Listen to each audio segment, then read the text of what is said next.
Hi ನಮಸ್ತೆ home cook ಚಾನಲ್ಗೆ ಸ್ವಾಗತ. ನೋಡಿ, ಇವತ್ತು ಮನೆಯಲ್ಲಿ ರುಚಿಯಾಗಿರುವಂಥ ಕೋವಾ ಬರ್ಫಿಯನ್ನು ಹೇಗೆ ಮಾಡೋದು ಅನ್ನೋದನ್ನು ತಿಳಿಸ್ಕೊಡ್ತಾ ಇದ್ದೀನಿ. ತುಂಬ ಸುಲಭವಾಗಿ ಮಾಡ್ಕೊಳ್ಬೋದು. ಕೋವಾ ಮನೇಲಿ ರೆಡಿ ಇದ್ದರೆ ಕ್ವಿಕ್ಕಾಗಿ ಒಂದು 15 ಮಿನಿಟ್ಸ್ ಒಳಗಡೆ ಕೋವಾ ಬರ್ಫಿ ರೆಡಿ ಆಗುತ್ತೆ. ತುಂಬಾ ಚೆನ್ನಾಗಿರುತ್ತೆ, ಹೆಲ್ದಿಯಾಗಿರುತ್ತೆ.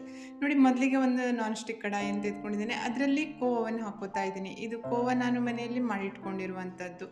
1.5 ಲೀಟ್ರ್ ಹಾಲಲ್ಲಿ ಮಾಡಿರುವಂಥ ಕೋವಾ ಇದು. ಸುಮಾರು ಒಂದು ಕಪ್ ಅಷ್ಟಿದೆ. ಇದನ್ನೀಗ ಸ್ವಲ್ಪ ಮೆಲ್ಟ್ ಮಾಡ್ಕೊಳ್ಬೇಕು. ಅಂದರೆ ಕಡಾಯಿಯಲ್ಲಿ ಹಾಕಿ ಗ್ಯಾಸ್ ಫ್ಲೇಮನ್ನು ಆನ್ ಮಾಡ್ತೇನೆ. ಆನಂತರ ಇದನ್ನು ಸ್ವಲ್ಪ ಕರಗುತ್ತೆ. ಅಂದರೆ ತುಂಬ ಹೈ ಫ್ಲೇಮಲ್ಲಿ ಇದನ್ನು ಕರಗಿಸ್ಕೊಳ್ಳೋಕೆ ಹೋಗೋದು ಬೇಡ. ಮೀಡಿಯಮ್ ಟು ಲೋ ಇಟ್ಕೊಂಡು ಇದನ್ನು ಕರಗಿಸ್ಕೊಳ್ಬೇಕು.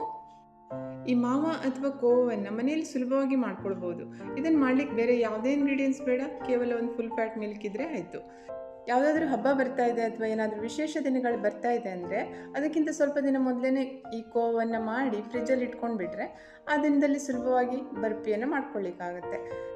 ಈ ಮಾವು ಮಾಡೋ ರೆಸಿಪಿಯನ್ನು ನನ್ನ ಚಾನಲಲ್ಲಿ ನಾನು ಆಲ್ರೆಡಿ ಶೇರ್ ಮಾಡಿದ್ದೇನೆ. ಬೇಕಾದರೆ ನೀವು ಚೆಕ್ ಮಾಡ್ಕೊಳ್ಬೋದು. ತುಂಬ ಸುಲಭವಾಗಿ ಮಾಡ್ಕೊಳ್ಬೋದು. ಆದರೆ ಸ್ವಲ್ಪ ಸಮಯ ಬೇಕಾಗುತ್ತೆ ಅಷ್ಟೇ. ಆದರೆ ಹೆಲ್ದಿಯಾಗಿರುತ್ತೆ. ನೀವು ಸಹ ಟ್ರೈ ಮಾಡಿ ನೋಡಿ. ಇದು ಚೆನ್ನಾಗಿ ಕರಗಿದೆ. ಈಗ ಇದಕ್ಕೆ ನಾನು ಸಕ್ಕರೆಯನ್ನು ಹಾಕ್ತಾಯಿದ್ದೀನಿ. 1 ಕಪ್ಪಷ್ಟು ಮಾವ ಇರೋದ್ರಿಂದ ಅದಕ್ಕೆ ಅರ್ಧ ಕಪ್ಪಷ್ಟು ಸಕ್ಕರೆ ಸಾಕಾಗುತ್ತೆ.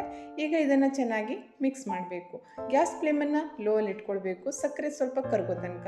ಆನಂತರ ಗ್ಯಾಸ್ ಫ್ಲೇಮನ್ನು ಮೀಡಿಯಮಲ್ಲಿ ಇಟ್ಕೊಂಡು ಇದನ್ನು ಕಾಯಿಸ್ಕೊಳ್ಬೋದು. ನೋಡಿ, ಇದು ಚೆನ್ನಾಗಿ ಕರಗ್ತಾ ಇದೆ. ಈಗ ನೋಡಿ, ಸಕ್ಕರೆ ಚೆನ್ನಾಗಿ ಕರಗಿ ಕೋವಾ ಜೊತೆ ಸರಿಯಾಗಿ ಮಿಕ್ಸ್ ಆಗಿದೆ. ಈಗ ಇದನ್ನು ಸ್ಟರ್ ಮಾಡ್ತಾನೆ ಗಟ್ಟಿ ಮಾಡಬೇಕಾಗತ್ತೆ. ಗ್ಯಾಸ್ ಫ್ಲೇಮನ್ನು ಇವಾಗ ಮೀಡಿಯಮಲ್ಲಿ ಇಟ್ಕೊಂಡು ಸ್ಟರ್ ಮಾಡ್ತಾನೆ ಇರಬೇಕು. ಅಂದರೆ ಕೈ ಬಿಟ್ಬಿಟ್ರೆ ಇದು ಸಿದೋಗೋ ಚಾನ್ಸಸ್ ಇರುತ್ತೆ.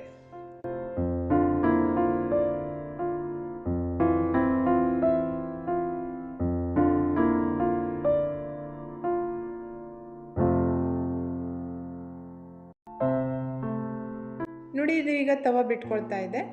ಕೊನೆಯದಾಗಿ ಇದಕ್ಕೆ ಸ್ವಲ್ಪ ಏಲಕ್ಕಿ ಪುಡಿಯನ್ನು ಹಾಕಿ ಇನ್ನೊಮ್ಮೆ ಇದನ್ನು ಸರಿಯಾಗಿ ಮಿಕ್ಸ್ ಮಾಡಬೇಕು.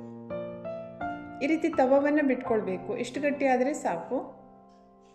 ಫ್ಲೇಮನ್ನು ಆಫ್ ಮಾಡಿ ಇದನ್ನು ಕೆಳಗಡೆ ಇಳಿಸ್ಕೊಂಡು ಬಿಡ್ಬೋದು.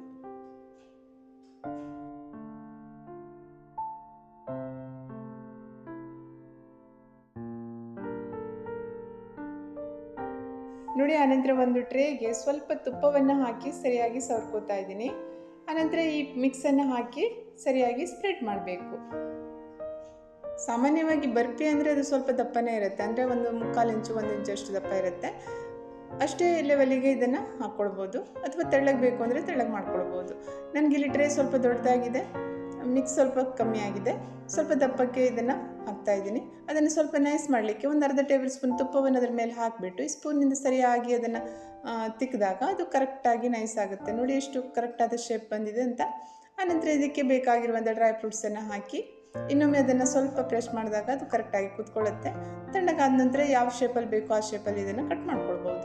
ನೋಡಿ, ತುಂಬಾ ರುಚಿಯಾಗಿರುವಂಥ ಹೆಲ್ದಿಯಾಗಿರುವಂಥ ಮಾವನ್ನು ಮನೆಯಲ್ಲೇ ಮಾಡಿ ಮತ್ತು ಬರ್ಫಿಯನ್ನು ಸಹ ಮನೆಯಲ್ಲೇ ಮಾಡ್ಕೊಳ್ಬೋದು. ಈ ಕೋವಾ ಬರ್ಫಿ ರೆಸಿಪಿ ತಮಗೆಲ್ಲ ಇಷ್ಟ ಆಯಿತು ಅಂತ ಭಾವಿಸ್ತೇನೆ. ಇಷ್ಟ ಆದರೆ ಟ್ರೈ ಮಾಡಿ ನೋಡಿ, ತುಂಬಾ ಚೆನ್ನಾಗಿರುತ್ತೆ. ಹಾಗೆಯೇ ಫ್ಯಾಮಿಲಿ ಫ್ರೆಂಡ್ಸ್ ಜೊತೆ ಈ ರೆಸಿಪಿಯನ್ನು ಆದಷ್ಟು ಶೇರ್ ಮಾಡಿ. ಚಾನಲ್ಗೆ ಸಬ್ಸ್ಕ್ರೈಬ್ ಆಗಿ.